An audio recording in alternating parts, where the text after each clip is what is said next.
मोए मोए। आइए आपको मिलवाते हैं प्रिंसी से, नोएडा सेक्टर 277 की प्रिंसी।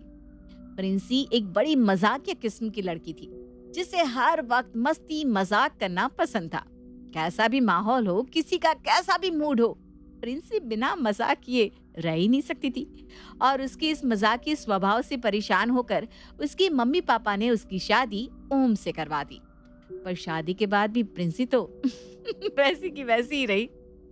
अरे बहू, आटा लाना तो लगा देती हूँ। आटा कोई तेल थोड़ी ना है मम्मी जी, जो आप लगा दोगी। वाह बहू वाह। हाँ हाँ, आटा कोई तेल नहीं है। हो गया तुम ससुर बहू का। और तुम ना मुझसे मजाक मत किया करो। अपना पति है ना, उसी से करो मजाक, वो भी कमरे के अंदर अकेले में। यह बदतमीजी बाहर आई ना तो अच्छा नहीं होगा। खाना भी अंदर जाकर बाहर आ ही जाता है मम्मी जी, उसे भी कोई रोक नहीं पाता। फिर आप मेरी बदतमीजी को अंदर रहने को क्यों कह रही हैं? कहीं वो अंदर रहते रहते मर ना जाए। इस बार मैंने कुछ नहीं बोला। तुम्हारी बहू और तुम समझो, मैं तो चला। प्रिंसी और गोमती आपस में बात कर ही रही होती हैं कि तभी वहाँ ओम आकर कहता है, आज रात को मेरे ऑफिस के कुछ दोस्त आने वाले हैं, तो प्लीज प्रिंसी अपना ये मजाक ना उनके सामने मत करना। मजाक का इतना शौक है तो अकेले में कर लेना। मजाक है या पॉटी? जिसे देखो कहता है अकेले में कर लो, अकेले में कर लो। ठीक है, नहीं करूंगी मजाक। ले आओ अपने दोस्तों को। मैं भी नई साड़ी निकाल लेती हूँ। तेरे दोस्तों के सामने ऐसी पुरानी साड़ी पहनूंगी तो घर की सारी इज्जत ही चली जाएगी। वो रेड वाली साड़ी पहन लीजिए ना मम्मी जी। अरे पर कहाँ से पहनूं मैं साड़ी? इस लड़के से बोल बोल कर थक गई कि मेरा ब्लाउज बनवा दे। बिन गोल्डन ब्लाउज के कौन सी साड़ी पहनूं मैं? एक ऐसा ब्लाउज भी तो होना चाहिए ना जो सब साड़ी के साथ चल जाए। पहले के सारे ब्लाउज तो ढीले हो गए। तू जो दिन भर खून पीती रहती है मेरा। आप तो मुझे ही बोलने लग जाती है मम्मी जी। हे भगवान, कहाँ फंसा दिया तूने मुझे। माँ है जिसके कपड़े ही कम पड़े रहते हैं, और दूसरी बीवी जिसका मजाक खत्म ही नहीं होता। अरे कुछ भी पहन लेना मम्मी, अभी मुझे ऑफिस निकलने दो। पैदा करके बड़ा कर दो और इन्हें वही माँ भारी लग जाती है। खैर, बहू तू जाकर कहीं से मेरी गोल्डन ब्लाउज का इंतजाम कर जा। 1 मिनट में हंसना और 1 मिनट में रो देना। लगता है प्रिंस के साथ रहते रहते गोमती भी अपनी बहू की तरह ही हो गई थी। अब सभी को इंतजार था रात होने का। संतोष जी समय के पहले ही तैयार होकर राजा बाबू बनकर अपने बेटे के दोस्तों के आने का इंतजार करने लगते हैं। ठीक 8 बजे ओम अपने दोस्तों के साथ वहां पहुंचता है। ओम के साथ साथ सभी की नजर प्रिंसी पर ही रहती है। न जाने वो कब कौन सा टॉन्ट मार दे। अरे भाभी, आपने ये ग्रीन ड्रेस के साथ पिंक ज्वेलरी क्यों पहनी है? कोई नया फैशन आया है क्या? जाओ तो ओम, कपबोर्ड से वो तुमने जो मेरे लिए ग्रीन कलर का नेकलेस लाया था ना, लेकर आओ तो। ओ, पर तुम कैसे लाओगी नेकलेस? तुमने तो कभी मुझे दिलाया ही नहीं। मोए मोए। मोए मोए, इतना समझाने के बाद भी तुम रुकी नहीं। अब तुम देखो प्रिंसी, मैं कैसे तुम्हारा मोए मोए करता हूँ। और बस इसके बाद ओम सोच लेता है कि वो प्रिंसी के होश ठिकाने लगाकर ही रहेगा। हंसी मजाक के बाद सभी बैठकर खाने का मजा ले रहे होते हैं कि चुपके से ओम प्रिंसी को आंख मार देता है, जिसे देखकर प्रिंसी घबरा जाती है और इशारों में उससे कहती है, ये क्या है? मम्मी पापा यहीं बैठे, हटो तुम। अगली सुबह प्रिंसी सो रही होती है और जैसे ही उसकी आंखें खुलती है तो अपने सामने अपने मम्मी पापा को देखकर वो हैरान हो जाती है। मम्मी आप? तेरी हरकतें देखकर आने का तो मन ही नहीं था, पर दामाद जी ने बुलाया तो आना तो था ही। आखिरकार हमारी समस्या वही तो झेल रहे। और ये कोई समय है सोए रहने का? वैसे टाइम क्या हुआ पापा? आप कैसे बता पाएंगे? आपके पास तो घड़ी ही नहीं है। मोए मोए। प्रिंसी ऐसा कह रही होती है कि दरवाजे के पीछे से ओम आकर उसे फ्लाइंग किस देता है, जिसे देखकर वो फिर घबराकर शांत हो जाती है। शादी के बाद एक बार भी तुम अपने मायके नहीं जा सकी ना, इसलिए मैंने मम्मी पापा को यहीं बुला लिया। अब मैंने सोचा जिस डिब्बे में उन्होंने अपना कचरा फेंका है उस डिब्बे को जरा वो भी सूंघ ले। सही कहा ना पापा जी? हम तो बचपन से सूंघी रहे बेटा, सूंघ सूंघ कर तो मेरी नाक ही खराब हो गई है।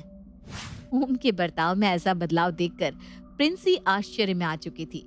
आज तक जो सबका मजाक उड़ाती थी, कोई उसका मजाक उड़ाकर चला गया था। आप अभी तक यहीं हैं? आपको ऑफिस नहीं जाना क्या?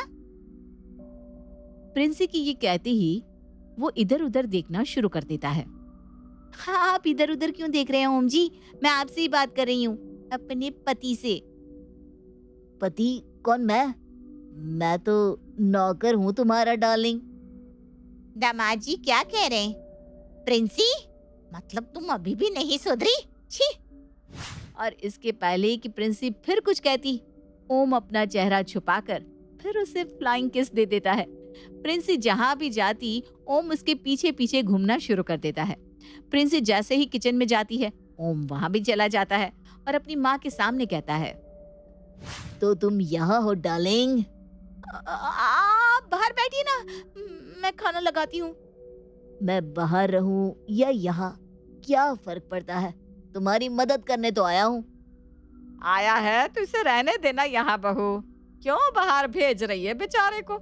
अपनी माँ का दर्द बर्दाश्त नहीं होता इससे, इसीलिए तो मेरे पीछे पीछे आ गया। काश मैं आपको बता पाती मम्मी जी, ये किसके पीछे आया है।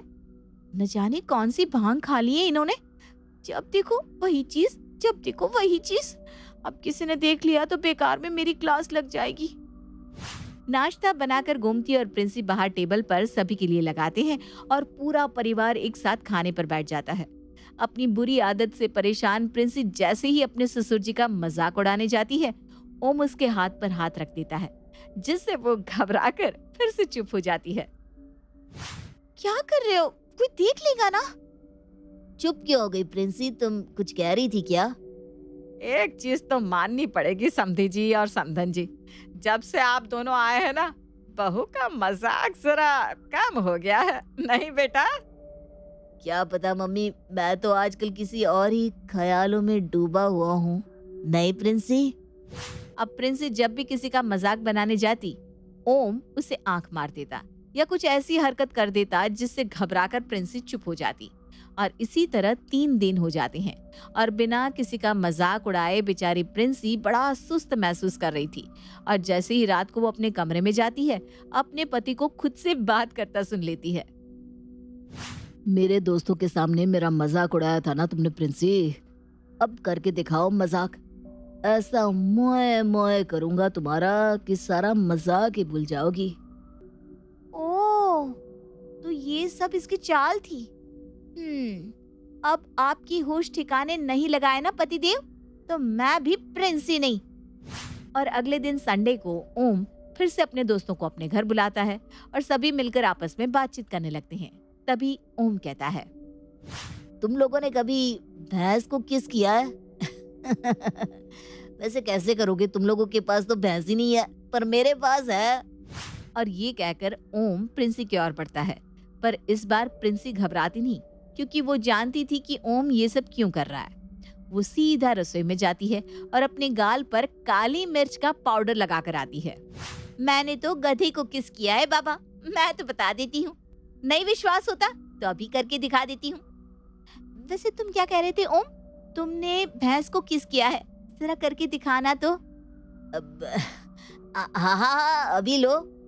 और ऐसा कहकर जैसे ही ओम प्रिंसी को किस करता है, प्रिंसी के गालों पर लगी मिर्च उसके मुंह में लग जाती है और वो उफ उफ करने लगता है। एसी चला दूं क्या पतिदेव? पर एसी का तुम करोगी क्या? तुम्हें गर्मी थोड़ी ना लग रही है, तुम तो मिर्ची से उफ उफ कर रहे हो। मोए मोए। इतनी कोशिशों के बाद भी तू बहू से जीत नहीं पाया बेटा। वैसे ठीक ही है, 3 दिनों से इसे चुप चुप देख कर ना हमें भी कमजोरी आने लगी थी। इसके फालतू के मजाक की आदत जो हो गई है सभी को। कहते हैं ना, हर इंसान कहीं ना कहीं रहने के लिए बना ही होता है। सुमित और सुलोचना हमेशा प्रिंसी के लिए परेशान रहते थे, इस चिंता में कि उसे कौन अपने घर की बहू बनाएगा। इस कहानी को देखने के बाद क्या आपको लगता है कि बहू बनने के बाद प्रिंसी के जीवन में कोई भी तकलीफ आई होगी